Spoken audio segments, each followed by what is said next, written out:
So welcome to another edition of the Mediatwits. I'm Mark Glaser, Executive Editor of PBS MediaShift. We're back from our winter hiatus, and we'll have Mediatwits for you each and every Friday on PBS MediaShift. This year we'll be looking at one big topic each week, and this week's topic is online video and video news and how it's changed from the days of the long evening news on the networks to short video clips, snackable and made for social media, Vine, Instagram, so many other kind of short form video that we've looked at. Now there's a kind of passel of short form video news startups like NowThis News, Newsy, Storyful, and others that are really aiming to create video for the digital age and for the social age. And lately there's been some big news. Newsy was bought out by Scripps, large traditional media organization. And NowThis News, which was founded by Kenneth Lehrer and Eric Hippo, veterans of Huffington Post and BuzzFeed, and started NowThis News, and they just made a deal with NBC News, where NBC takes a 10% stake in the startup. And NowThis News, really interesting in the way that they are creating really short form, 6-second, 15-second, 30-second videos. News clips. So first, let's introduce our panel. We have Andrew Lee from American University joining us. We have Claire Groden, Mediatwits intern, joining us. We have Ed O'Keefe from NowThis News, editor-in-chief of NowThis News, formerly with ABC News. We have Monica Guzman joining us from Geekwire, Seattle Times in Seattle.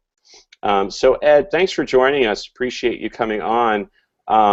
Tell us a little bit about kind of the idea behind NowThis News, creating these incredibly short-form videos. What's kind of the mission behind it, first of all? Sure. Well, NowThis News is the first social and mobile news network.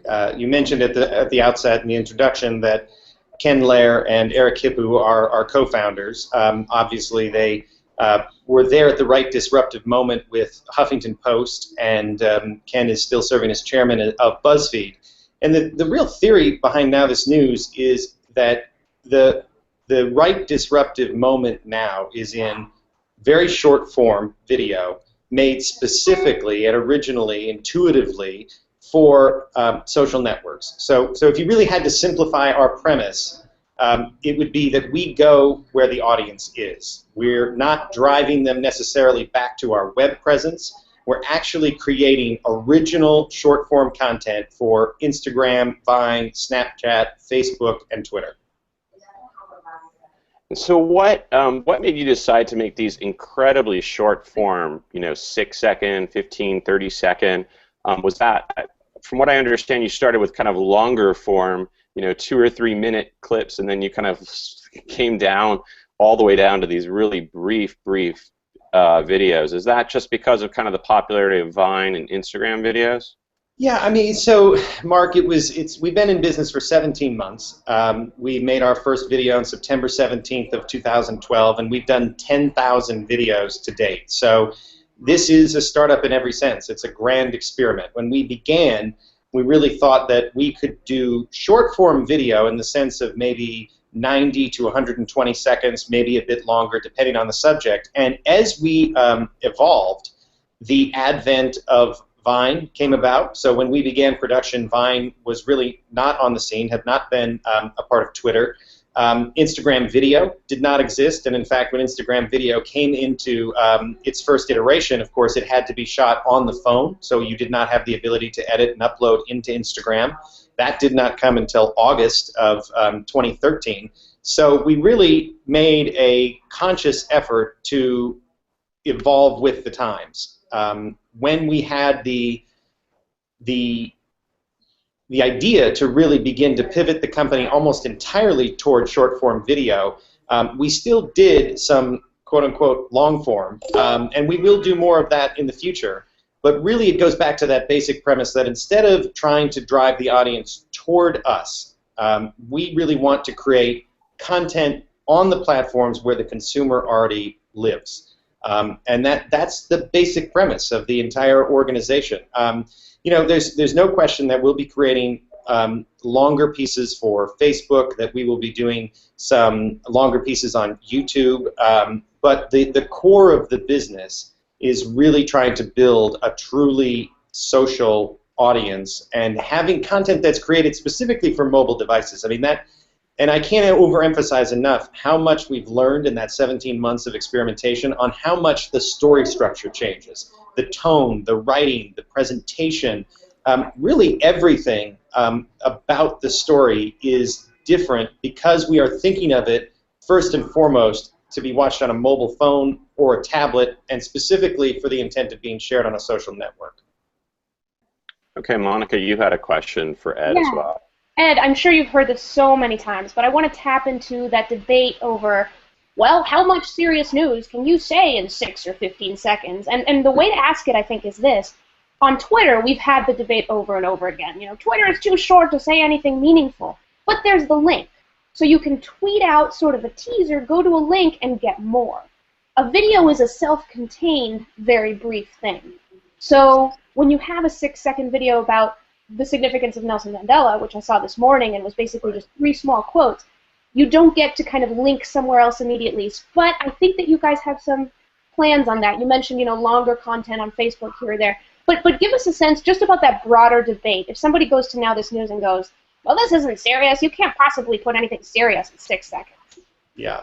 Well, I worked at ABC News for 12 years, as Mark mentioned, and I was in the digital part of our organization when Twitter came into existence. And I recall, I have the scars to show from trying to convince people that this potentially could be a network on which you could actually communicate information. But you're right, you're able to link out, and oftentimes it's viewed almost as a marketing tool. We don't see the social networks as a marketing tool. We see them as vibrant environments in which the audience is actually consuming information. And Instagram is an interesting one in particular because it's one of those social networks that is really moved from peer-to-peer to content discovery.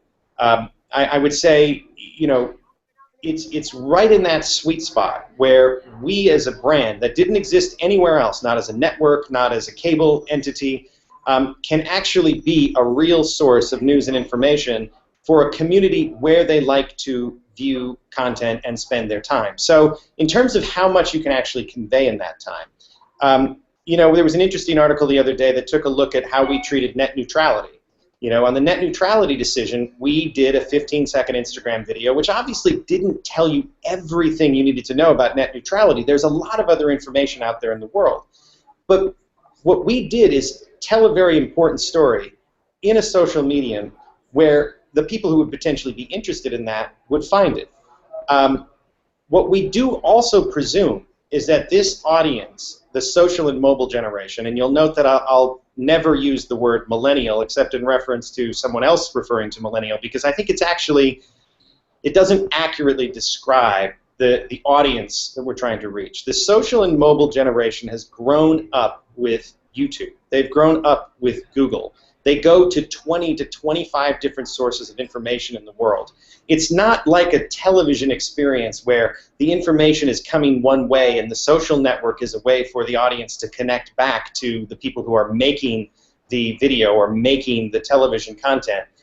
This experience acknowledges that if you're on Instagram and you're watching our piece about net neutrality, you can go look for more information, or very likely you have more information from other sources literally in your hand on your mobile device. And so, importantly, we wouldn't need to rely on you to give us those other portals. There's a sense, I think what I'm hearing from you is there's a sense that people know to do that, have those habits already, to go to multiple sources, so it's not on the source of any one piece of information to send them off to all these other places. Yes, I mean, ultimately, we as a news organization want to be in the consumption pattern of the user.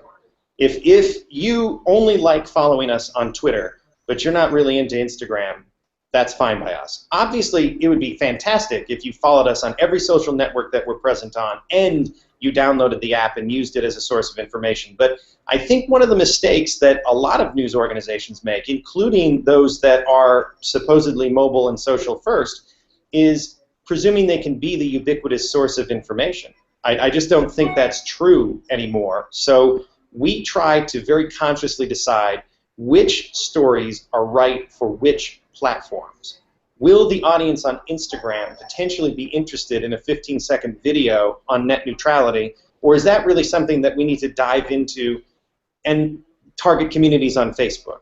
Is there something about the Chris Christie press conference that we're covering that we should instantaneously put on Twitter with media so you can see what everybody else is talking about? But then when we dive in later with a longer form piece, how should we go about it, and which social network is appropriate for it? I'm curious about your take on Newsy. They're one of your competitors.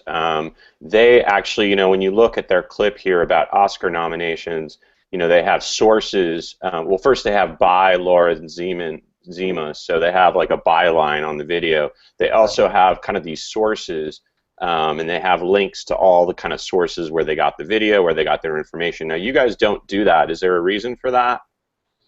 Not necessarily. I mean, everything we are creating, we create entirely from scratch. So I think that's one of the other differentiated and interesting concepts about what we're building. I'm not implying that Newsy doesn't do that. I think it is unusual, and maybe people don't necessarily expect that everything we do is culled from original sources that we have paid for the video to have rights to. So, I don't know. I guess it hasn't occurred to me to put source information because we're not culling from any particular outside sources. We're actually constructing original content particular to a social or a social network or a mobile device. They also have text stories. Is that something that you would think about putting like more text background as far as like here, if you want to read a little bit more, you can? Yeah, absolutely. Circa is one of the Lyra Ventures portfolio companies, and from the very beginning, we sort of looked at each other across the aisle. Well, you do all text, and we do all video, and I wonder if there's something we can do together. And I think that potentially it adds something to the experience. We have really tried over the past 17 months to concentrate exclusively on understanding how to make mobile-centric video and social-centric video. So absolutely, it would add something to the experience to have the ability either in our app or outside of it to have text and more information. It's just not something that's on our current roadmap. And Andrew, I want to bring you in on this. Let's talk a little bit about NBC News moving in and kind of taking a stake in NowThis News. What do you see as possible synergy between NBC News, which has this kind of long kind of pedigree in news? There was a recent survey that showed, I guess, people didn't really know that their anchor was Brian Williams or didn't have a lot of knowledge recognizing him. So we know the era of the big network anchors is kind of ending or definitely transferring, not really the same as what it used to be. So what does it mean for someone? I mean, is this an admission by NBC News that they're going to have to think outside of those kind of traditional structures? Well, I mean, the stats don't lie, right? I mean, there's a reason why you see ads for geriatrics on the evening news now, and those ranks of older viewers are not being filled by new ones. So certainly it seems like these news networks are waking up to the fact that the content of old is not going to bring in those new viewers, and they've got to start experimenting. So at least I commend them in trying something different and maybe micro-slicing the news broadcast into things that will hook viewers in. So I think it's interesting. It may not be the final solution to get younger viewers to be part of that news consuming public, but I think it's certainly worth a shot. So I was wondering whether any folks here had any ideas on, what will work in the end. I think it can't get any shorter than 6 seconds, so you've already started with the smallest unit possible. But I do think that, just viewing the 6-second video as that micro chunk won't be the only thing. That video is going to get to you with other stuff around it, whether it's keywords or hyperlinks, as Monica was talking about, or different things that will get you to content after you've consumed those short videos. So what might those be? I don't know. I'm interested to find out what Ed sees as the future there. And also maybe he could tell us a little bit about his recent project that got a lot of press on asking politicians to read their tweets. Well, so here's why the NBC deal worked for both sides. So, and you have to say that, obviously. Well, you're contractually required to say that it works. Well, yes, but I do also happen to believe it, which makes it easier. I mean, look, there is a potential where you could say, you know, as a news startup, we don't necessarily want to have an association with an established brand. Our purpose here is to challenge the form and do things that are way outside the box. So why I think it actually works is as a startup, and given my experience on the network side, we have a sort of an experimental sandbox. I mean, as I said at the outset, we did not have Instagram video, and Vine really, to all certain extents, didn't exist, certainly not in our world. And we didn't even talk about Snapchat, but again, the video functionality did not exist.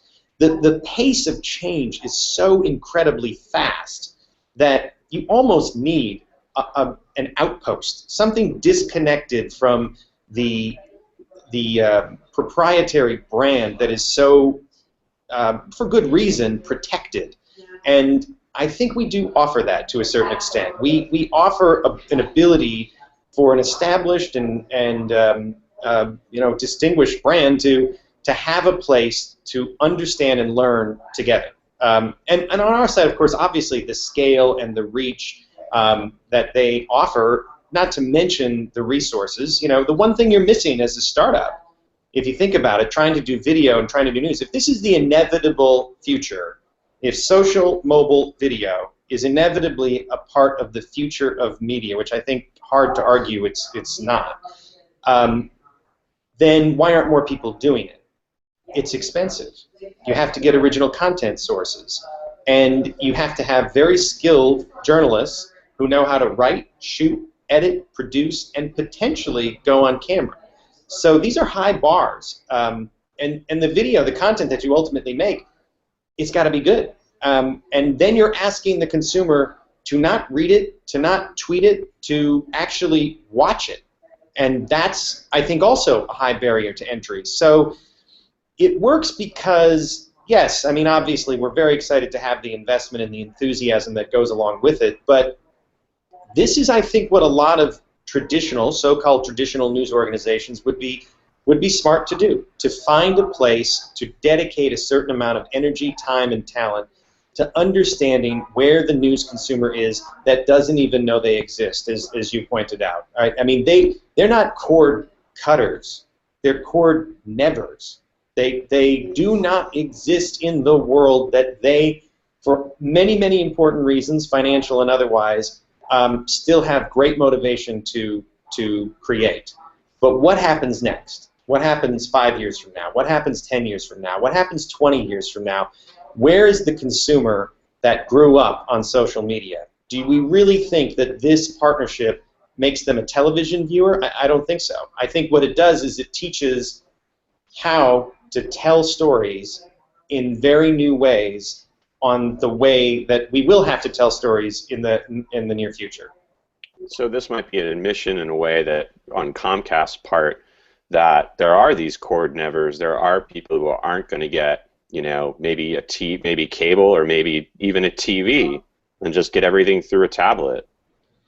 It's just such a different world, right? I mean, I have to constantly remind myself, and we did plenty of research before going into all of the things that we did, and one of the themes that we kept hearing, and that we still hear to this day, is that if it's important enough, it will find me.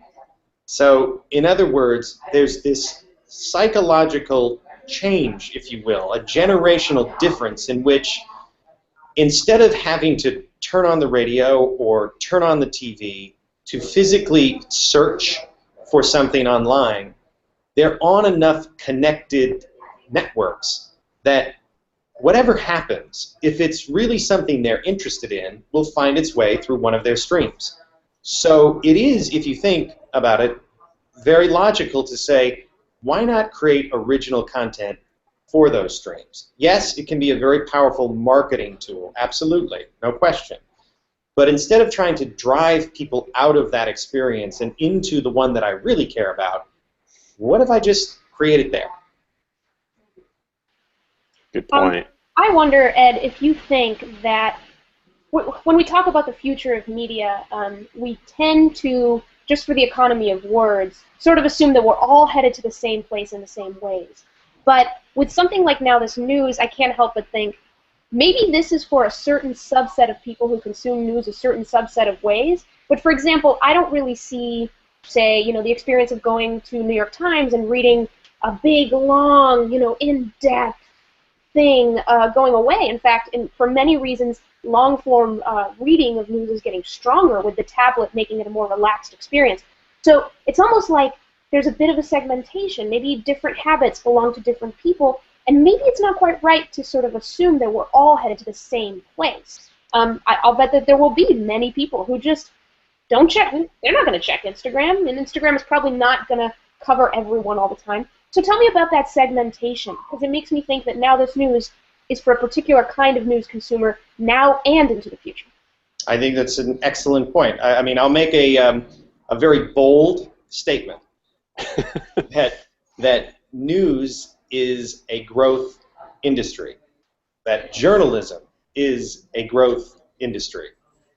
The amazing part about coming from a network experience into a startup, which you could have an entire podcast about the differences in those two universes, but it has showed me that the one constant is inconstant. I mean, it's always in flux, and you're absolutely right that there may be the consumer today that lives on Instagram who knows where they will live tomorrow. And in that sense, it raises the question of whether or how you should, even as a major news organization, commit resources, time, and energy to creating content for them, because who knows where they will go. But I also, at the network, witnessed the advent of Facebook and Twitter.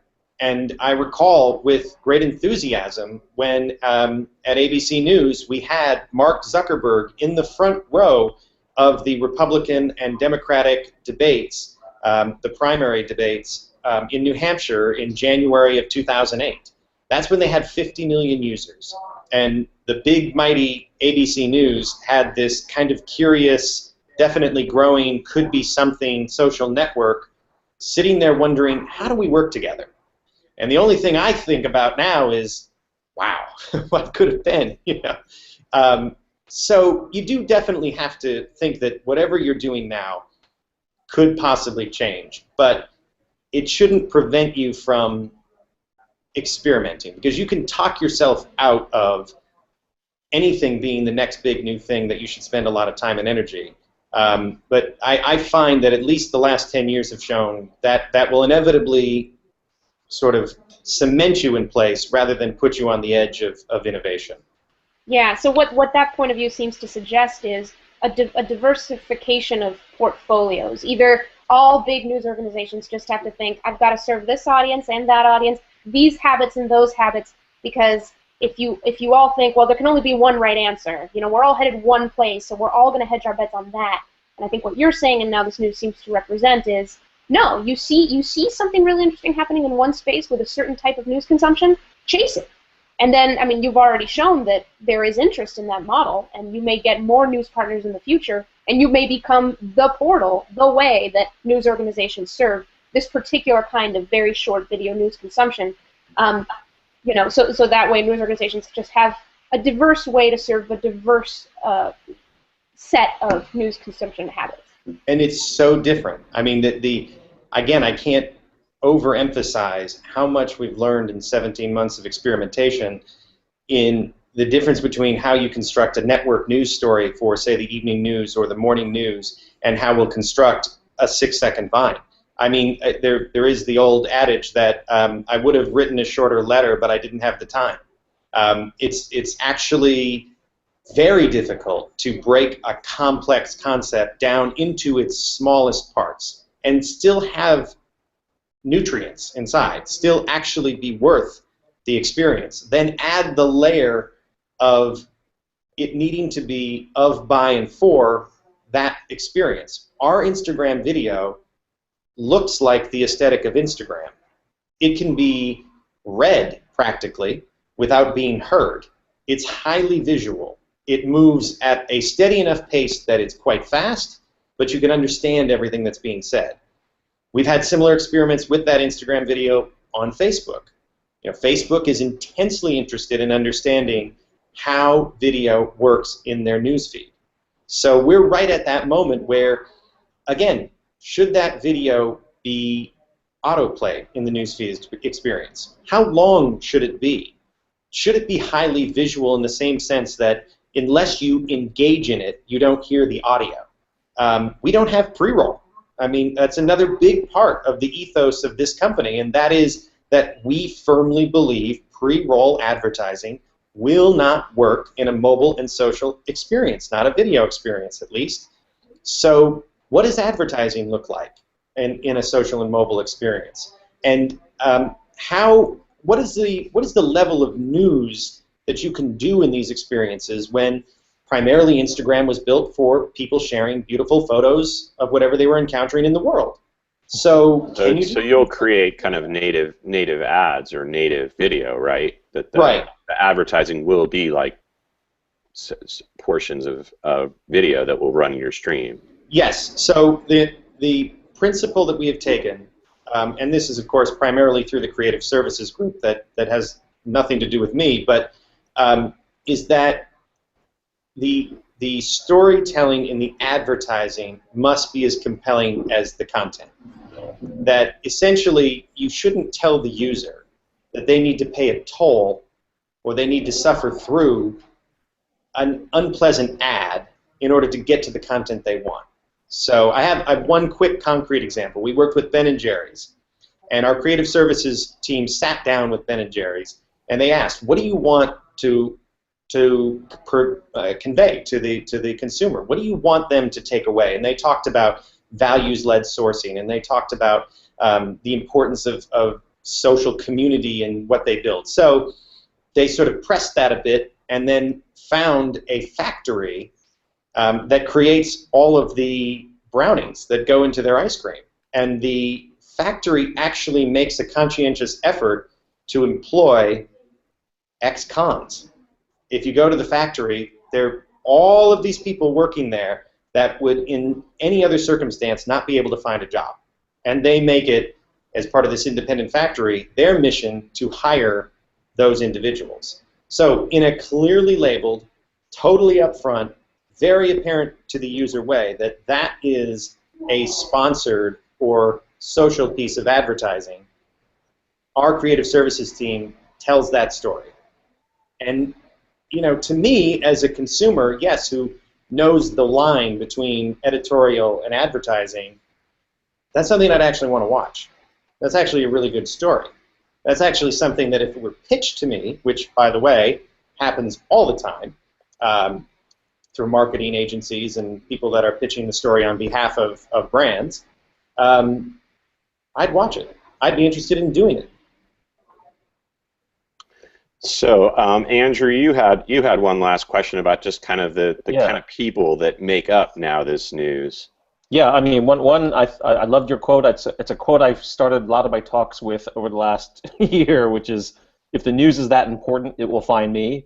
And that was like from a 2008 focus group where they listened to teens and how they consume news. So I'm wondering, is it that generation of folks that are helping you to experiment with this form factor and create content, or is it more like you, the veteran TV folks who have seen the light and are trying different things, or is it? I mean, I'd love to see what a work group looks like that starts prototyping these types of things. Yeah, I'm the old guy in the office, and I'm not that old.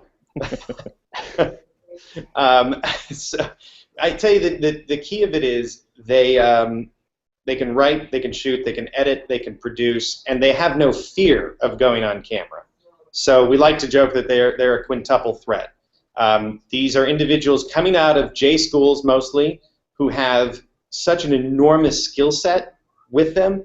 They are armed with skills that 12, 14 years ago when I entered the workplace in journalism, I had none of these. I mean, I could write and I could edit a little bit, but nobody let me touch a camera. I mean, this was a totally different time. And I know that a lot has been made of that shift, but yes, those are the individuals who are creating the content. The only thing that you miss is they come out with this exceptional skill set, but they haven't done a lot of trench warfare work, right? I mean, not to sound like the oldest guy in the room, but they're so skilled and they're so exceptional at being able to dive right in and create content that there's not a lot of on-the-job experience in that sense. So we have tried here to create that very open, welcoming environment in which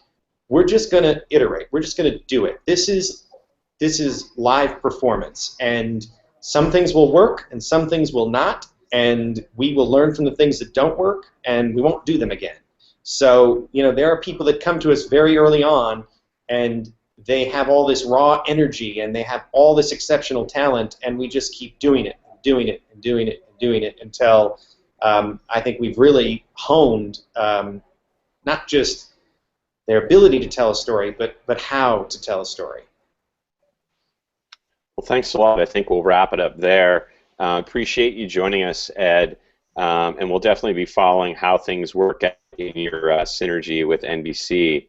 I want to thank our panelists, Andrew Lee from American, Claire Grodin, our intern, Monica Guzman from Geekwire and Seattle Times, and Ed O'Keefe from NowThis News. We'll be coming to you every week on Fridays with the Mediatwits. You can follow everything that we do at PBS MediaShift at pbs.org/MediaShift. We'll catch you next week.